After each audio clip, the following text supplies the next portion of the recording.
Aujourd'hui, j'aimerais vous parler du repentir et de la pénitence. En acceptant de manger avec les publicains et les gens de mauvaise vie, Jésus se suicidait socialement. À cause de cela même, il a été condamné comme pécheur par toutes les sectes religieuses de son époque. Mais le Seigneur savait ce qu'il faisait. Jésus n'a jamais travaillé à s'établir une bonne réputation. Jésus-Christ n'avait dédain de personne.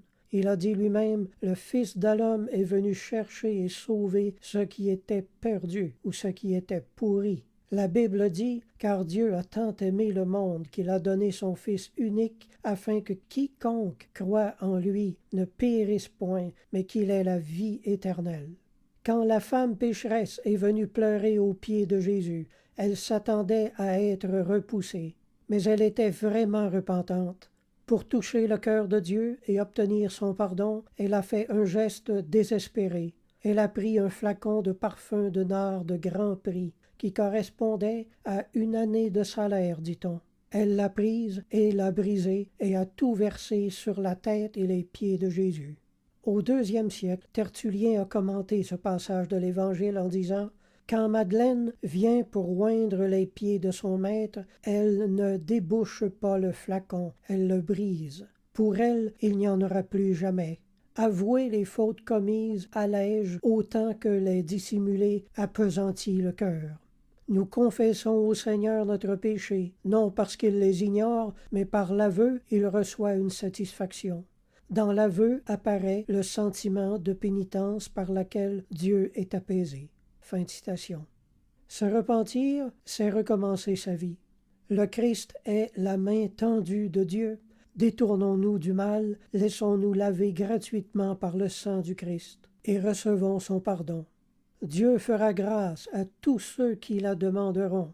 Par la bouche du prophète Isaïe, Dieu a dit « Lavez-vous, purifiez-vous, ôtez de devant mes yeux la méchanceté de vos actions, cessez de faire le mal, apprenez à faire le bien, recherchez la justice, protégez l'opprimé, faites droit à l'orphelin, défendez la veuve. » Ensuite, le Seigneur ajoute « Venez et plaidons, dit l'Éternel. Si vos péchés sont comme le cramoisi, ils deviendront blancs comme la neige. S'ils sont rouges comme la pourpre, ils deviendront comme la laine. » Au jour de votre mort, mes amis, lorsque vous serez devant le Seigneur, vous entendrez les plus belles paroles qu'une âme puisse entendre et qui sont celles-ci. « Venez, vous qui êtes bénis de mon Père, prenez possession du royaume qui vous a été préparé dès la fondation du monde. » Si ce message vous a touché et que vous désirez obtenir le pardon éternel de toutes vos offenses, fermez les yeux et priez avec moi.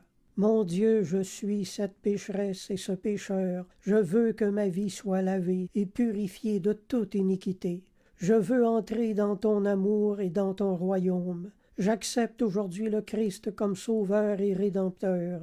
Je reçois par la foi la grâce de rompre avec mes anciens péchés et de recommencer une nouvelle vie en pratiquant toutes sortes de bonnes œuvres.